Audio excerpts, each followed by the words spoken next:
Hi there, it's the Common Magician. I've got something interesting to show you. It uses this bottle. This is an old water bottle. You can see it's completely empty. If we hold it up to the light here, there's nothing in that. We'll get back to that in a second. I also have something else I want to show you. It's a coin. It's an older kind of coin. This is an old silver dollar, a Morgan silver dollar. You can see that it's got Lady Liberty on one side, and then on the other side it's got the eagle. And of course, you could take a look at that and examine it. And what we're going to do here is we're going to take the coin in that bottle that we had here, and we're going to join them together. If you watch this closely, you can see what has happened there. The coin is now inside the bottle, and you can see that. Of course, if you were here in close up, you would see that very evidently inside the bottle. You can even take the cap off. You can, of course, look down in there and you see that coin sitting down inside the bottle. That is the coin in the bottle.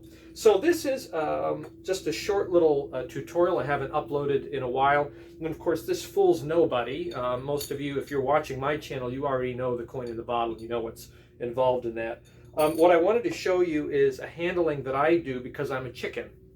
So this is the kind of coin and bottle handling that is good for people that are very concerned about being caught dirty. And a coin and bottle routine does have a couple moments in there where you can be dirty, and there's a few ways to handle that.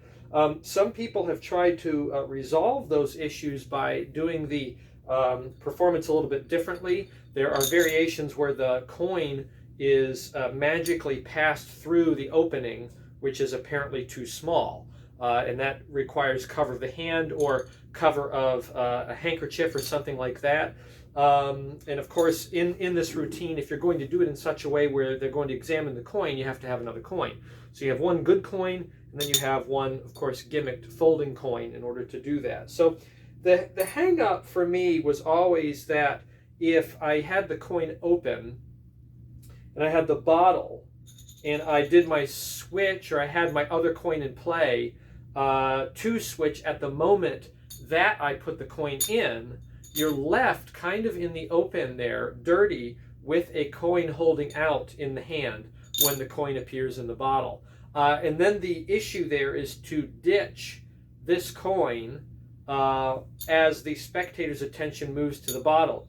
There's a problem with that, though, in that I find that about 30% of the spectators that I'm around, the people that I deal with, they don't go for that change of venue, we'll say, for the coin from outside the bottle to inside the bottle. They see that there's a coin in there, they notice that there's a coin in there, but they're very logical people. They know that it can't possibly have gone in there, and the first thought is, you have another coin, where's that other coin at?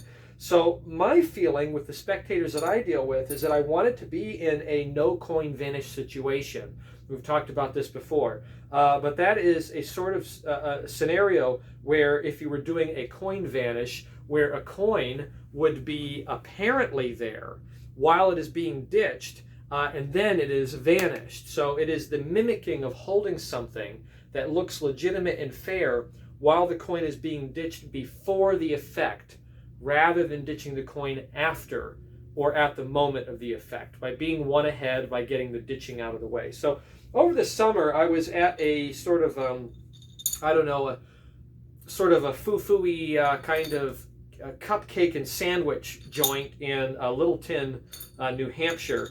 And they had this kind of water. It was this, very expensive water, right? And they had these glass bottles, and I thought, well, that's a great bottle for coin and bottle for a number of reasons.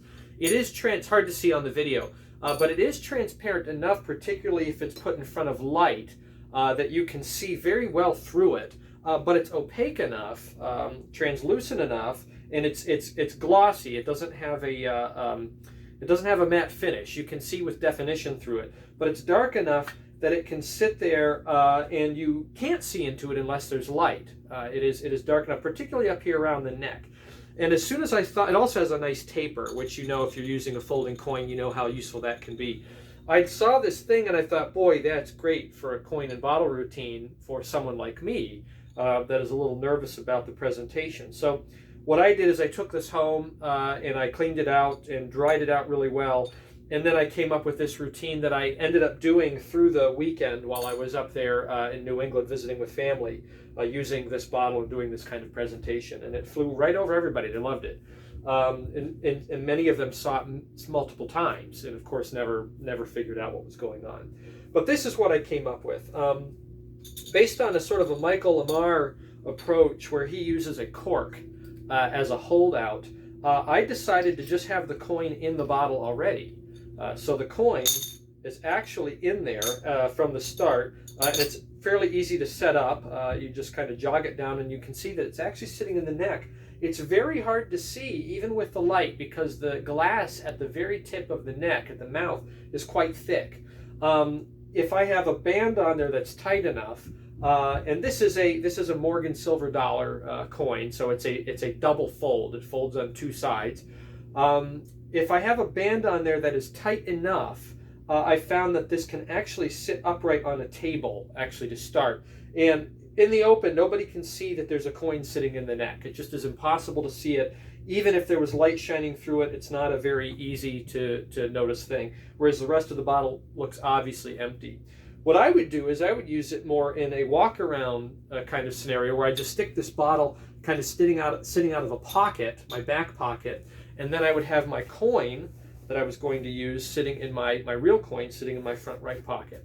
So it would work like this. I would say I've got a bottle here, and you can see that's just a regular water bottle, and I hold it very openly without covering it up to start with, and then all I do is I put my fingers around the tip, and just that bit of shadow there completely disguises the coin inside, and you can see the entire bottle completely empty. There's no stickers on it. There's nothing like that hiding anything about it. This is an empty bottle as far as they can tell.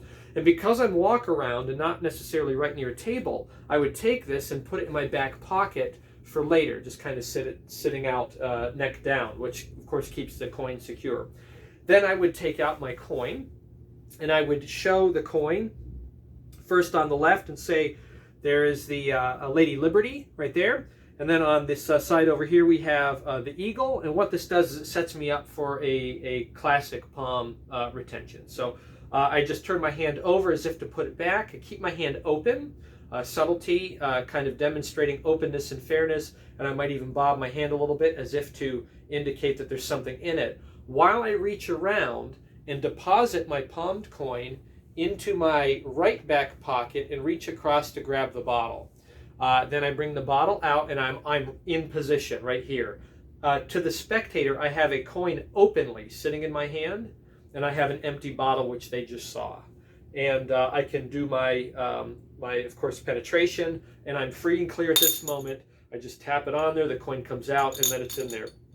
You can look inside the neck, and in that blue shadow, you can see the coin very clearly. Another thing I tried is I could take my cell phone, which of course I'm using right now to record, but the light on the cell phone or the screen, and you can shine it behind or shine it down in, and you can see the coin and the detail of the coin very clearly.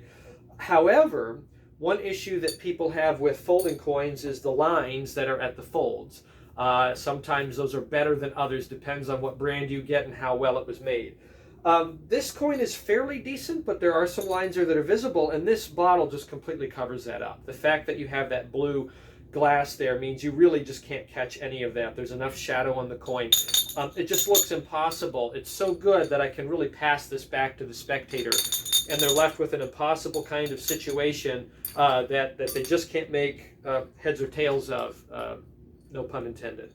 So that is my handling, my carefree handling of the coin and bottle using some special props that kind of suit me. Just an idea for you if you've ever wanted to do this, but you didn't really have the nerves to do it, or the handling that worked out well. This is an idea for you. A no coin vanish, and find yourself, a water bottle, go into a grocery store or into a mini mart or something like that where they have various classes of water, and find one of these bottles. It's a glass bottle, has that taper to it, has a little bit of a color to the glass that can cover up that neck there, and try to use it that way.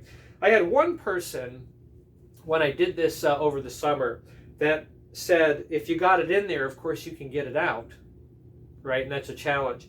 And my feeling in that moment, impromptu, was, yeah, I believe I can do that. Yes, of course I can get it out. And we'll do this a little differently. What I did is I took the cap off. And what I did is I took the cap and I put it in my back pocket. And in that moment, I took out my duplicate, my real coin, so that I come out with the coin in finger palm. And then I'm able to do either the removal via the neck, or at this point you really could do the classic kind of removal where you move the coin to the neck and then throw it back after it's come into the hand, and then it comes out apparently from the bottom, as long as the cap has been justified, removed and justified in that moment. So what I did in this moment is I said, of course, but we'll take it out through the top. And then I dropped it down through like that, and you say you can hear it's not in there anymore, and then I tap on it, and I show the coin, and then I appear to throw it in this hand, and then I pass the coin out right away. I deposit the coin in my pocket and set the bottle in my pocket, and I was free and clear. So if you want to get to the end, that's a good way to do it. And I found that dealing with the duplicate is a lot easier on the removal than it is on the penetration. The penetration is where the height of suspicion is at. The removal is very different. They don't really think about duplicates in play when the coin apparently comes out. There was a coin in there. They watch it come out, and there it is. All you need to do is do a quick changeover switch, and you're free and clear. All of their interest is on this coin. They don't even think about duplicates at that point. So that is for those of you who feel like you want to end this and get the coin out. Coin in bottle, using a larger coin, Morgan silver dollar. I actually have a I have a Kennedy half dollar folding coin too, but I prefer this. I prefer this big honking coin and that little opening. And because I prefer this coin, it does make it a little bit more difficult to get in. So that is one benefit to starting with it previously loaded in the neck, because a trifold larger coin is a little bit harder to manipulate to get into position to kind of do the classic handling. Those of you that know that know what I'm talking about. But anyway, just an idea for you, a little bit of coin magic using that bite out or folding coin that you might have, and a special bottle that you can probably find at your nearest grocery store or mini mart. And good luck with that. Happy magicking.